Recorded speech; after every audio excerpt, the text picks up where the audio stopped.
नमस्कार दोस्तों, स्वागत है आपका दहशत और रोमांच से भरी सच्ची घटनाओं पर आधारित आपके अपने शो कयामत में। तो चलिए शुरू करते हैं आज की अपनी एक दिलचस्प कहानी। दिन ढल रहा था और लगभग शाम हो चुकी थी। दिन का उजाला मानो रात के अंधेरे के आगोश में चला जा रहा था। चारों तरफ एक गहरी खामोशी सी छाई हुई थी। स्टेशन पर इंसान तो छोड़ो, जानवरों तक का नामो निशान तक नहीं था। स्टेशन मास्टर मनोज केबिन की खिड़की से न जाने क्या बाहर बस देखे ही जा रहा था। 32 साल का मनोज बहुत ही सुलझा हुआ और काबिल युवा था। बहुत ही कम उम्र में उसने बहुत तरक्की कर ली थी। करीब 25 साल की उम्र में वह स्टेशन मास्टर बन चुका था और लगभग 26 साल की उम्र में उसने शादी कर ली थी।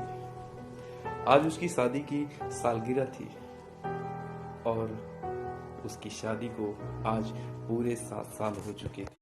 कहाँ आज उसे अपने परिवार और अपनी पत्नी के साथ होना चाहिए था और वो आज स्टेशन पर अपनी नाइट ड्यूटी कर रहा था। कर भी क्या सकता था? अभी कुछ ही दिन पहले तो उसका ट्रांसफर हुआ था और वो कल ही अपने परिवार और बीवी बच्चे के साथ रेलवे क्वार्टर में शिफ्ट हुआ था। आज स्टेशन पर उसकी पहली रात थी। शायद इसीलिए उसके चेहरे पर एक मायूसी सी छाई हुई थी। अभी वो गहरे ख्यालों में खोया ही हुआ था कि रिसीवर की घंटी बजती है और उसका ध्यान टूट जाता है। उसने बरगलाई आंखों से रिसीवर की तरफ देखा और ना चाहते हुए भी फोन उठाया। पता चला कि कोई एक्सप्रेस ट्रेन आने वाली है। उसने बड़ी ही फुर्ती से उठकर अपनी सारी फॉर्मेलिटीज पूरी की, ट्रैक चेंज किया, सिग्नल दिया और टॉर्च लेकर बाहर निकला। बाहर ठंडी हवा चल रही थी। हवा का एक हल्का सा झोंका उसके कानों से होकर गुजरा, जैसे वो कुछ कह सा रहा हो। कुछ देर बाद ट्रेन की हॉर्न सुनाई देने लगी। ट्रेन बहुत दूर थी अभी और मनोज ट्रेन के आने की दिशा में बस देख रहा था, जैसे बहुत टाइम से उसका इंतजार कर रहा हो। कुछ देर बाद ट्रेन की हेडलाइट भी दिखने लगी। मनोज ने टॉर्च ऑन किया। मनोज का पूरा ध्यान इंजन ड्राइवर पर था, क्योंकि उसे सिग्नल जो देना था।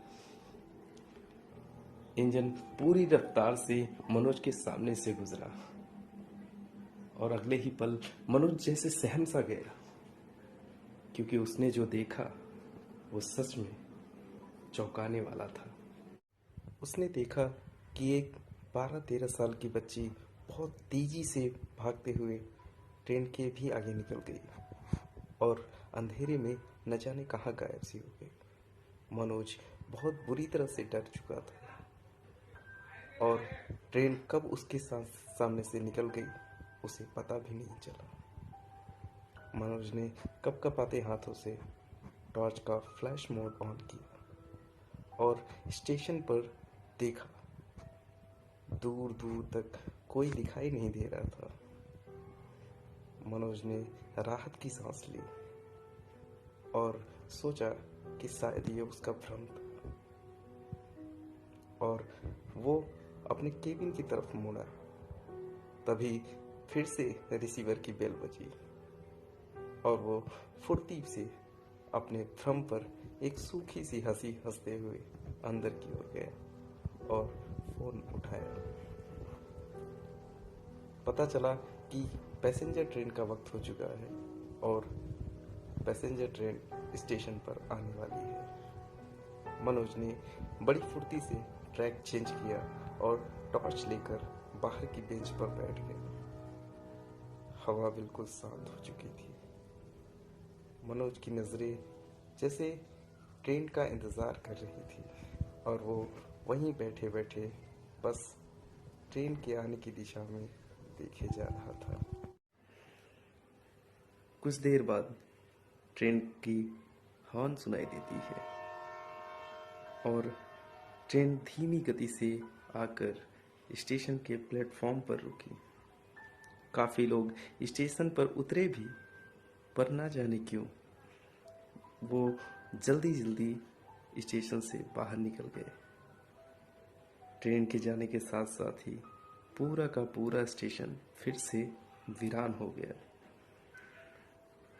कुछ देर बाद एक मालगाड़ी आने वाली थी। मनोज गाड़ी का इंतजार कर रहा था और एक टक बस गाड़ी के आने की दिशा में देख रहा था। तभी अचानक उसकी निगाह पास के एक पीपल के वृक्ष पर गई। पीपल के उस वृक्ष पर सफेद कपड़ों में जैसे कोई बैठा था। मनोज बहुत बुरी तरह घबरा गया था। तभी पलक झपकते ही वो साया जैसे वहां से गायब हो गया। डरा हुआ मनोज अपने आप को दिलासा दिए जा रहा था कि बस ये सब उसका भ्रम है, पर उसका मन ये मानने से इनकार कर रहा था। मनोज बेचारा अभी आने वाले तूफान से तो अनजान था। उसे क्या पता था कि ये तो अभी शुरुआत है, अभी बहुत बड़ा तूफान आने वाला था। ट्रेन की आवाज सुनाई दी।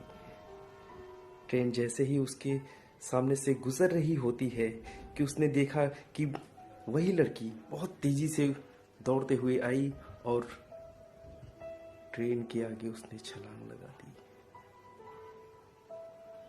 ये देखकर मनोज के रोंगटे खड़े हो गए। वो सारे सुध-बुध खो बैठा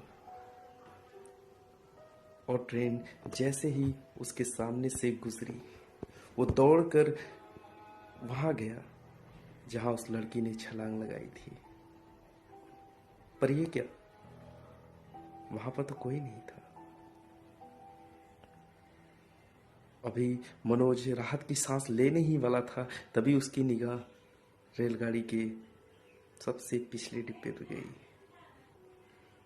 आखिरी डिब्बे पर वही लड़की पैर लटकाए हुए बैठी थी। अपनी चमकती निगाहों से मनोज की ओर देखकर मुस्कुरा रही थी। ये देखकर मनोज के साहस का एकदम परवान चढ़ गया। उसका साहस बहुत बुरी तरह से टूट चुका था और वो बेसुध होकर जमीन पर गिर पड़ा।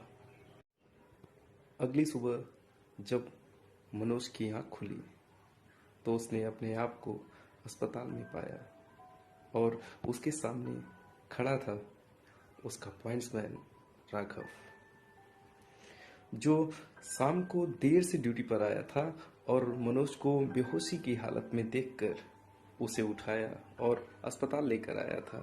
घर वालों को इन्फॉर्म किया, घर वाले आए। डॉक्टर ने सारी जांच करने के बाद बताया कि मनोज के साथ ये सब केवल उसके मानसिक तनाव और उसके भ्रम के कारण हुआ है। उसे कुछ दिन घर पर आराम करना चाहिए। मनोज को हॉस्पिटल से डिस्चार्ज मिला और उसने हफ्ते भर की छुट्टी ली और रेलवे क्वार्टर में आराम से रहने लगा। 2 दिन हो चुके थे इस वाकया को हुए। तभी पॉइंट्समैन राघव, उसे मनोज से कुछ काम था। वो उससे मिलने और उसका हाल जानने के लिए और अपने काम के लिए वह रेलवे क्वार्टर पहुंचता है। रेलवे क्वार्टर में पहुंचकर देखता है कि उसके कमरे का दरवाजा बंद था। उसने दरवाजा खटखटाया पर अंदर से कोई जवाब नहीं आया। उसने आवाज लगाई, फिर दरवाजा खटखटाया, लेकिन कोई आवाज नहीं आई। किसी ने कोई जवाब नहीं दिया। उसने पड़ोसी से पूछा, पर पड़ोसियों को इस बारे में कोई जानकारी नहीं थी कि आखिर क्या हुआ है। दोस्तों, आज के लिए बस इतना ही, और आगे की कहानी जानने के लिए जरूर देखिएगा इसका पार्ट 2। और कहानी पसंद आई हो तो लाइक, शेयर और सब्सक्राइब करना मत भूलिएगा, ताकि आने वाली वीडियोस की नोटिफिकेशन आपको जरूर मिले। Thank you.